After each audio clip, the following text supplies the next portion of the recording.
দান করেন। সম্মানিত হাজিরিন, চলেন এবার আমি আপনাদের সামনে যে সূরাটি পড়েছি অল্প একটু আলোচনা, অল্প কিছু কথা আমরা পেশ করি। সূরাটার নাম হলো সূরা জিলজাল। বলেন নামটা কি? জিলজাল। 99 নম্বর সূরা, কোরআনুল কারীমের 30 নম্বর পারা। এই সূরাটা দুইটা ফজিলত আছে। এক নাম্বার হলো তিরমিজি শরীফের হাদিস, হযরত আব্দুল্লাহ ইবনে আব্বাস রাদিয়াল্লাহু তাআলা আনহু থেকে বর্ণিত। আল্লাহর নবী সাল্লাল্লাহু আলাইহি সাল্লাম বলেন, এই সূরাটিতে মাত্র 8টা আয়াত। কয়টা আয়াত? এই 8টি আয়াত একবার পড়া পুরা কোরআনুল কারীম অর্ধেক পড়ার সমপরিমাণ সওয়াব। আল্লাহর নবী সাল্লাল্লাহু আলাইহি সাল্লাম বলেন, তা'দিলু নিসফাল কোরআন।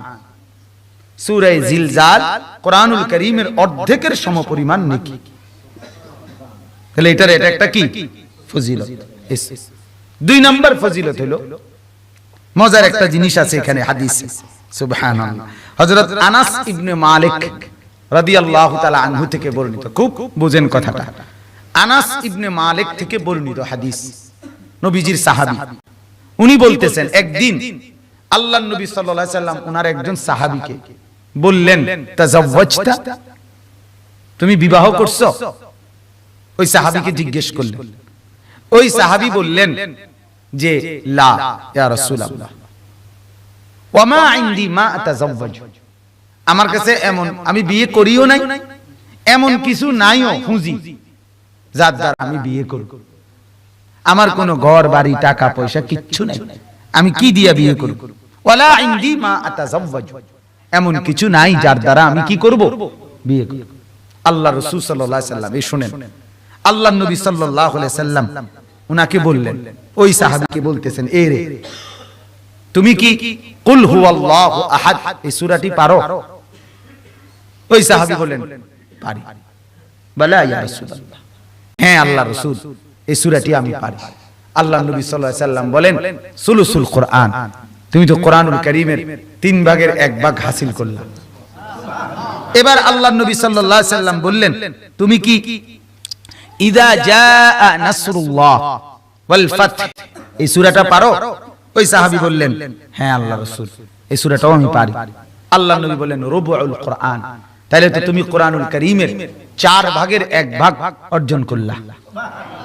এবার আল্লাহর রাসূল সাল্লাল্লাহু আলাইহি সাল্লাম বললেন, তুমি কুল ইয়া আইয়ুহাল কাফিরুন এই সূরাটা পারো? তো ওই সাহাবী বললেন, হ্যাঁ ইয়া রাসূলুল্লাহ, আমি এই সূরাটিও পারি। আল্লাহর নবী সাল্লাল্লাহু আলাইহি সাল্লাম বললেন, এটাও রুবুল কোরআন, কোরআনুল কারীমের 4 ভাগের 1 ভাগ। এরপরে আল্লাহর নবী সাল্লাল্লাহু আলাইহি সাল্লাম বললেন, চতুর্থ নম্বরে, তুমি কি ইদা জুলজিলাতিল আরদু জিলজালাহা এই সূরাটা পারো? আল্লাহর নবীর সাহাবী বলেন, হ্যাঁ ইয়া রাসূলুল্লাহ, এটাও আমি পারি। আল্লাহর রাসূল সাল্লাল্লাহু আলাইহি সাল্লাম বলেন, এটাও কোরআনুল কারীমের 4 ভাগের 1 ভাগ। এক হাদিসে বলছে অর্ধেক, এই হাদিসে বলছে কি 4 ভাগের 1 ভাগ। আল্লাহর রাসূল সাল্লাল্লাহু আলাইহি সাল্লাম বললেন, তাহলে তুমি যেহেতু 4টি সূরা পূর্ণাঙ্গ পারো, কুল হুয়াল্লাহু আহাদ, ইদা জাআ নাসরুল্লাহি ওয়াল ফাত, কুল ইয়া আইয়ুহাল কাফিরুন, ইদা জুলজিলাতিল আরদু জিলজালাহা। আর সূরা ফাতিহা তো এমনিই পারে, বোঝা যায়, কারণ এই 4টা সূরা যেহেতু পারে, তাহলে ওইটাও কি পারে। তো আল্লাহ রাসূল সাল্লাল্লাহু আলাইহি সাল্লাম বলেন, এটাই তোমার বিয়ে করার যোগ্যতা, তাজাওয়াজ, তুমি এই যোগ্যতা নিয়েই বিয়ে করো। এই যোগ্যতা নিয়েই তুমি কি করো? বিয়ে করো। অর্থাৎ স্ত্রীর মোহর এটা দিবা, তখন ইসলামের শুরুর জামানা, তো এটাই মোহর দিবা যে বিবিরে 4টা সূরা শিখাইবা, এটাই মোহর, এটাই কি তোমার বিবাহের মোহর।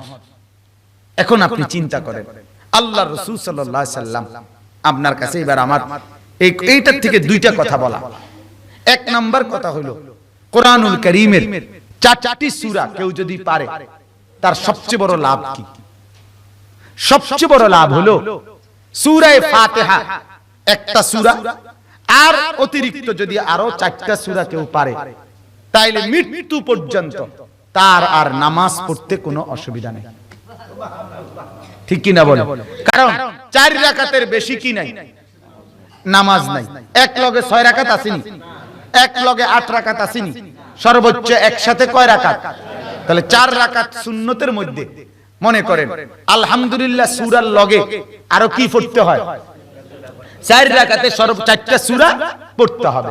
তাইলে কেউ যদি 4টি সূরা আলহামদুলিল্লাহর সাথে অর্থাৎ এই 5টি সূরা পারে, তার মৃত্যু পর্যন্ত নামাজ আদায় হওয়ার জন্য আর কোনো পেরেশানি নাই।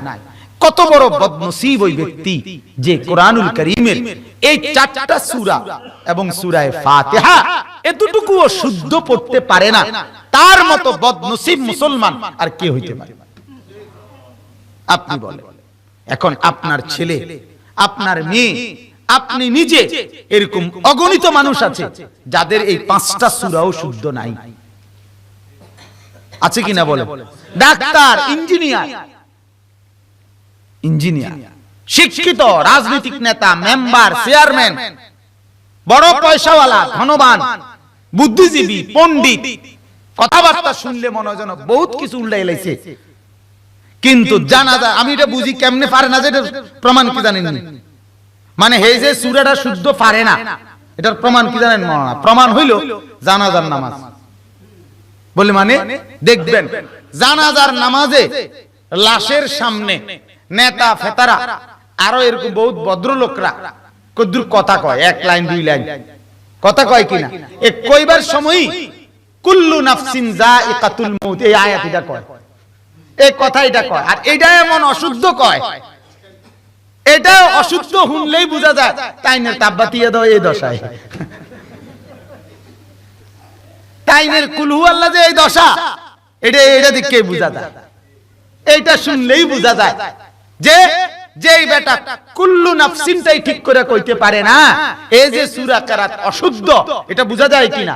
তাহলে আপনি শুদ্ধ ভাষায় বাংলা কথা বলেন, শুদ্ধ ইংরেজি মারেন, কিন্তু কোরআন শরীফ অশুদ্ধ পড়েন, তাইলে আপনার বদনসিব ছাড়া আর কি? কথা বলেন না কেন? এই জন্য এই ফিকির করা, এই জন্য এতটুকু ইহসাস, এতটুকু অনুভূতি থাকা যে আমার নামাজ শুদ্ধ হওয়ার জন্য কমপক্ষে 5টা সূরা জরুরি। এজন্য আমার অনুরোধ আপনাদের কাছে, এই আজকের থেকে আপনারা মুরব্বীরা আপনার এই 5টা সূরা যেগুলো আপনি নিয়মিত নামাজে পড়েন, আপনারা সুন্নত নামাজে সূরা দিয়ে পড়েন না? কথা বলেন না? বিতরের নামাজ, সুন্নত নামাজ এগুলো নিজেরাই তো পড়েন, আওয়াবিনের নামাজ নিজেরাই পড়েন, তাহাজ্জুদের নামাজ নিজেরা পড়েন, ইশরাকের নামাজ নিজেরা পড়েন। অনুগ্রহপূর্বক বাপ একেবারে 2 হাত ধরে বলি মুরব্বি, এই সূরাগুলো যেটি আপনি পড়েন, এই সূরাগুলো হুজুরের কাছে, ওই আলেমদের কাছে, মাদ্রাসার শিক্ষকদের কাছে একটু শুনাইয়া যাবেন যে হুজুর আপনি কদ্দুর আমার এই সূরাটা শুনেন, ভুল হইলে ঠিক করে দেন। আল্লাহর দোহাই, এখন যদি একটু শরমও লাগে যে এই বুড়া বয়সে একজন হুজুরের কাছে যাইয়া যদি এই কথা কই, আর হুজুরে যদি কয় আরে অশুদ্ধ, তাহলে কি পরিমাণ বেইজ্জতি, মানুষ শুনলে কি কইব? আল্লাহর কসম বাপ, মানুষ শুনলে যা বলুক, হুজুরে যাই মনে করুক, আল্লাহ যদি খুশি হয় তাইলে আপনার জান্নাত। তাহলে সবাই যদি কিছু বলে এত অসুবিধাটা কি যদি আমার আল্লাহ খুশি হয়? কথা বলেন না কেন? আর এটাও মনে রাখবেন, নামাজের মধ্যে অশুদ্ধ কোরআন শরীফ পড়লে, অশুদ্ধ সূরা কেরাত পড়লে নামাজ হয় না, হয় না, হয় না, একেবারে দৈন্তান নয় কেন না। কি নয় কেন না? একদম দৈন্তান নয় কেন না, ওই নামাজ হয় না। আমনে মোড়ামি দেখাইলে হইতো না, আমনে নিয়মিত নামাজ পড়েন এটা বললে হবে না। নামাজ আখিরাতে পৌঁছতে হবে, আল্লাহর কাছে যাইতে হবে।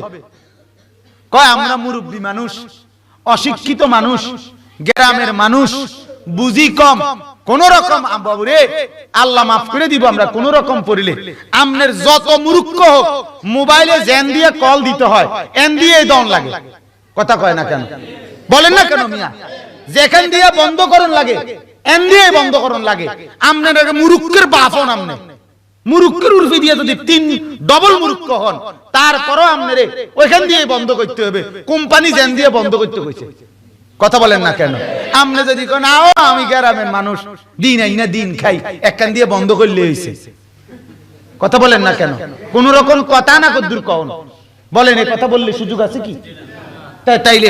তাইলে আপনি বলেন তাইলে দুনিয়ার কোনো একটা কাজ আপনি বলেন আপনার মন মতো কোন রকম এটা বললে হবে? টিপসই দিতে কইছে এন দিয়া, আপনি দিছেন হেন দিয়া, এটা হইবে?